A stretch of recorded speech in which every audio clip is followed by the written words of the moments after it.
केंद्र सरकार ने राष्ट्रीय शिक्षक पुरस्कार 2026 के नामों का ऐलान कर दिया है और देश भर से करीब 48 उत्कृष्ट शिक्षकों के नामों का ऐलान हुआ है। मध्य प्रदेश के लिए भी गौरव की बात है क्योंकि मध्य प्रदेश के दो सरकारी शिक्षकों का भी ऐलान हुआ है और अब जो है 5 सितंबर यानी शिक्षक दिवस के दिन महामहिम राष्ट्रपति द्रौपदी मुर्मू जो है अब शिक्षकों को सम्मानित करेगी। मध्य प्रदेश से जिन शिक्षकों के नामों का ऐलान हुआ है उनमें से एक डॉक्टर अर्चना शुक्ला जी हमारे साथ हैं। मैम बहुत बहुत बधाई हो नंदोराम की तरफ से। बहुत मैम बताइए कि एक अच्छे शिक्षक की क्या जिम्मेदारी होती है?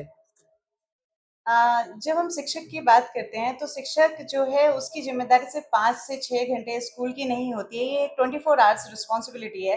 क्योंकि हम जिन बच्चों को पढ़ा रहे हैं, जो आज हमारी कक्षा में बैठे हुए हैं, वो कल हमारे समाज की नींव रखेंगे, तो आने वाले समाज को हम गढ़ रहे हैं।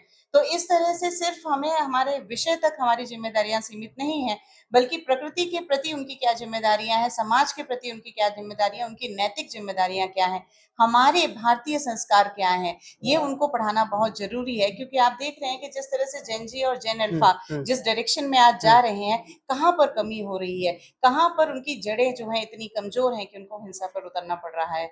तो ये लगता है कि एक शिक्षक के रूप में हमारी ये जिम्मेदारी है कि उनको हम उनकी मौलिक जो शिक्षा है वो दे सके, उनको हम भारतीय संस्कार सिखा सकें। ये बहुत आवश्यक है हमारे लिए। राष्ट्रीय पुरस्कार से आप सम्मानित होंगी, महामहिम राष्ट्रपति जी आपको सम्मानित करेंगे, कैसा महसूस कर रही है मैम आप? ये हम सभी के लिए बहुत गर्व की बात है, मेरे लिए गर्व की बात है, मेरे विद्यालय परिवार के लिए गर्व की बात है, पूरे भोपाल मध्य प्रदेश के लिए गर्व की बात है और मुझे बड़ा गर्व महसूस हो रहा है कि मैं मध्य प्रदेश को राष्ट्रीय स्तर पर रिप्रेजेंट करूंगी। देखिए, एक सवाल रहता है कि इसकी चयन की प्रक्रिया कैसी होती है? क्योंकि हमने सुना है कि मध्य प्रदेश में जो शिक्षक पुरस्कार हो उससे भी आपको नवाजा गया था, अब राष्ट्रीय स्तर पे जी। आप नवाजी जाएँगे, तो क्या चयन प्रक्रिया होती है? क्या चीज़ें रहती है इसमें?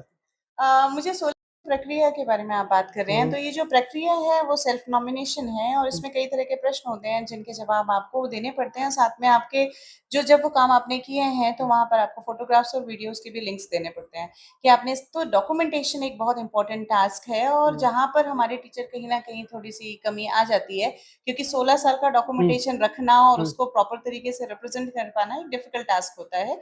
हमारे कई टीचर्स ऐसे हैं जो ग्रामीण अंचलों में बहुत अच्छा हुँ, कार्य कर रहे हैं और ग्रामीण मतलब रूट लेवल पे काम करना बहुत डिफिकल्ट टास्क होता है। हमारे लिए ये सौभाग्य की बात है कि हमारे पास रिसोर्सेज तो हैं, हुँ, लेकिन जिस एरिया में मैं बैठी हूँ बीएचईएल में, यहाँ पर जो मेरे पास बच्चे आते हैं ये ज्यादातर मजदूर वर्ग के बच्चे हैं। हुँ, तो जो ये इंडस्ट्री है उस इंडस्ट्री में जो मजदूर काम करते हैं उनके बच्चे मेरे पास आते हैं। तो यहाँ की समस्याएं अलग रूप की है। यहाँ पर जो बच्चे मेरे पास आते हैं वो आर्थिक तौर पर उतने संपन्न नहीं होते। हुँ, कई विद्यार्थी ऐसे हैं जो सुबह काम कर कर आते हैं, शाम को स्कूल से जाने के बाद फिर कहीं किसी मॉल दुकान में काम कर रहे होते हैं। तो इन बच्चों का जो कॉन्फिडेंस लेवल होता है, जो कम्युनिकेशन स्किल्स होती है, एक इंफीरियोरिटी कॉम्प्लेक्स होता है, उसको सबको खत्म करके और उनको मजबूत बनाने के लिए हम कई तरह की एक्टिविटीज करते हैं ताकि ये बच्चों में एक कॉन्फिडेंस डेवलप हो पाए और एक क्यूरियोसिटी विषय को लेकर डेवलप हो पाए। क्योंकि आप देख रहे हैं कि आजकल बच्चों को प्राइवेट जॉब्स के हुँ, लिए या फिर खुद के बिजनेस स्टार्ट करना बहुत जरूरी है और उसके लिए कॉन्फिडेंस लेवल होना बहुत जरूरी है। तो हम उन सभी पहलुओं पर काम कर रहे हैं। हम बच्चों को परिभाषा नहीं पढ़ाते हैं, जैसे अगर मुझे संरक्षण पढ़ाना है तो मैं हुँ, संरक्षण की परिभाषा नहीं पढ़ाती हूँ, हम संरक्षण करके देखते हैं। यदि मैं बोलती हूँ कि पौधों में इमोशंस होते हैं, तो इमोशंस हम सिर्फ पढ़ नहीं रहे हैं, हम पौधों से बात करके देखते हैं कि क्या पौधे हमसे बात करते हैं, क्या मेरे उसको अप्रिशिएट करने से उसमें कोई फर्क पड़ता है। हम बच्चों को सिखाते हैं कि प्रकृति का संरक्षण बहुत आवश्यक है। हम बच्चों को ये सिखाते हैं कि प्रकृति की गोद में ही आपकी हर समस्या का समाधान है। आप देख रहे हैं कि कितना ज्यादा स्ट्रेस लेवल आजकल बढ़ रहा है, तो हम प्रकृति से धीरे धीरे दूर होते जा रहे हैं। मैं अपने बच्चों को दोबारा प्रकृति तक लेके जाती हूँ। मेरे बच्चे सुबह आते हैं तो पेड़ों को हक करते हैं, हुँ। गले लगाते हैं। और ऐसा कहा जाता है कि अगर आप 28 सेकंड तक किसी भी पेड़ को गले लगाते हैं तो आपके शरीर में ऑक्सीटोसिन नाम का हार्मोन रिलीज होता है और ये वही हार्मोन है जो माँ को गले लगाने से होता है। तो जिस तरह से आप माँ को जब गले लगाते हैं तो जो हार्मोन रिलीज होता है वो एक पौधे को गले लगाने से भी रिलीज होता है। आप राष्ट्रीय पुरस्कार सम्मानित हो गए, हम सबके लिए गौरव की बात है। जो शिक्षक साथी ये देख रहे होंगे, क्योंकि हर शिक्षक का एक सपना होता है कि वो भी पुरस्कार से नवाजा जाए, तो क्या मैसेज अब आपकी तरफ से किस तरह की मेहनत उनको करनी चाहिए इसको लेकर?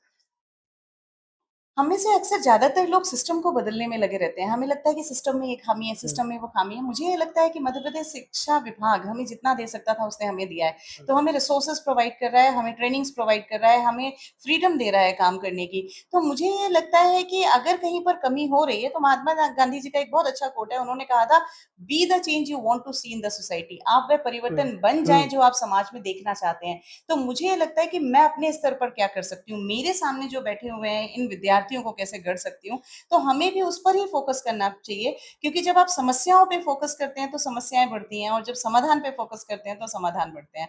तो हमें समाधान पे फोकस करना चाहिए। बहुत-बहुत धन्यवाद। तो ये थे थैंक हमारे यू सो साथ मच। डॉक्टर अर्चना शुक्ला मैम, जिनका साफ तौर पर कहना है कि एक शिक्षक की ज़िम्मेदारी एक शिक्षा तक ही सीमित नहीं होनी चाहिए, उससे आगे बढ़कर भी जो है शिक्षक को काम करना होता है। कैमरा पर्सन संजय सोंधिया के साथ संजय पाटीदार, लल्लूराम डॉट कॉम भोपाल।